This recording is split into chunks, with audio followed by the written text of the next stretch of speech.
सूरज की किरणों में अमृत का वो प्रकाश, हर नई सुबह के साथ यीशु राजा है अब। अंधकार से जो लड़ती उसकी वाणी है आप, उसकी वाणी है आप, उसकी वाणी है आप। अमृत वाणी, अमृत वाणी, अमृत वाणी, अमृत वाणी, अमृत वाणी। पहला पाठ संत योहन का पहला पत्र, अध्याय 2, पद संख्या 3 से 11 तक। यदि हम यीशु की आज्ञाओं का पालन करेंगे तो उसी से हमें पता चलेगा कि हम उन्हें जानते हैं। जो कहता है कि मैं उन्हें जानता हूँ किंतु उनकी आज्ञाओं का पालन नहीं करता, वह झूठा है और उसमें सच्चाई नहीं है। परंतु जो उनकी आज्ञाओं का पालन करता है, ईश्वर का प्रेम उसमें परिपूर्णता तक पहुँचता है। जो कहता है मैं उसमें विश्वास करता हूँ, उसे वैसा ही आचरण करना चाहिए जैसा आचरण मसीह ने किया है। प्रिय भाइयों, मैं तुम्हें कोई नई आज्ञा नहीं लिख रहा हूँ, यह वह पुरानी आज्ञा है जो प्रारंभ से ही तुम्हें प्राप्त है। यह पुरानी आज्ञा वह वचन है जिसे तुम सुन चुके हो। फिर भी जो आज्ञा मैं तुम्हें लिख रहा हूँ वह नई है।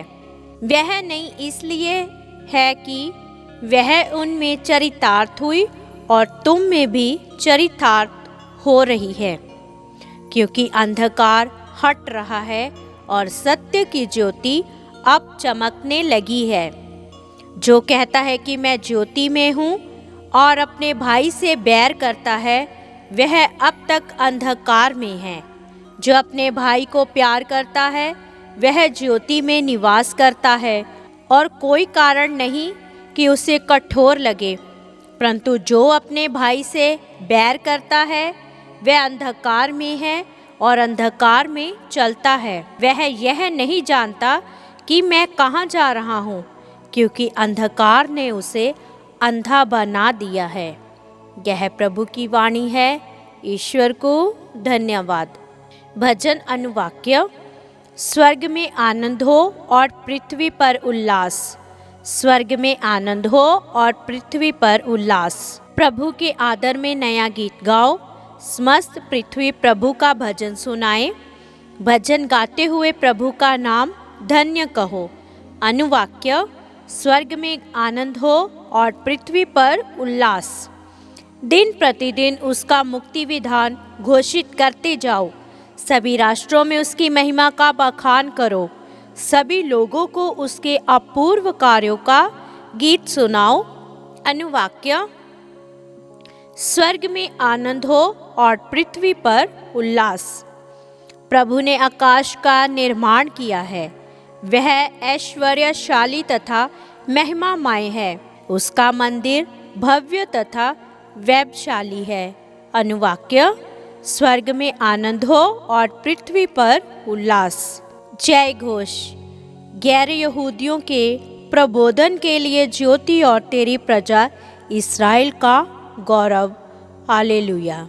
संत लूकस के अनुसार पवित्र सुसमाचार, अध्याय 2, पद संख्या 22 से 35 तक। जब मूसा की संहिता के अनुसार शुद्धिकरण का दिन आया, तब वह बालक प्रभु को अर्पित करने के लिए यरूशलेम ले गए। जैसा कि प्रभु की संहिता में लिखा है, हर पहलौठा बेटा प्रभु को अर्पित किया जाए, और इसलिए भी कि वह प्रभु की संहिता के अनुसार पंडुकों का एक जोड़ा या कपोत के 2 बच्चे बलिदान में चढ़ाएं। उस समय यरूशलेम में सिमेओन नामक एक धर्मी तथा भक्त पुरुष रहता था।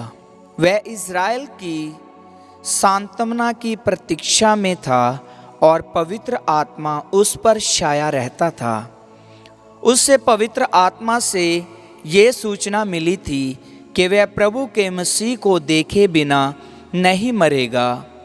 वह पवित्र आत्मा की प्रेरणा से मंदिर आया। माता पिता शिशु यीशु के लिए संहिता की रीतियां पूरी करने जब उसे भीतर लाए तो सिमियोन ने यीशु को अपनी गोद में ले लिया और ईश्वर की स्तुति करते हुए कहा, हे प्रभु, अब तू अपने वचन के अनुसार अपने दास को शांति के साथ विदा कर, क्योंकि मेरी आंखों ने उस मुक्ति को देखा है जिसे तूने सब राष्ट्रों के लिए प्रस्तुत किया है।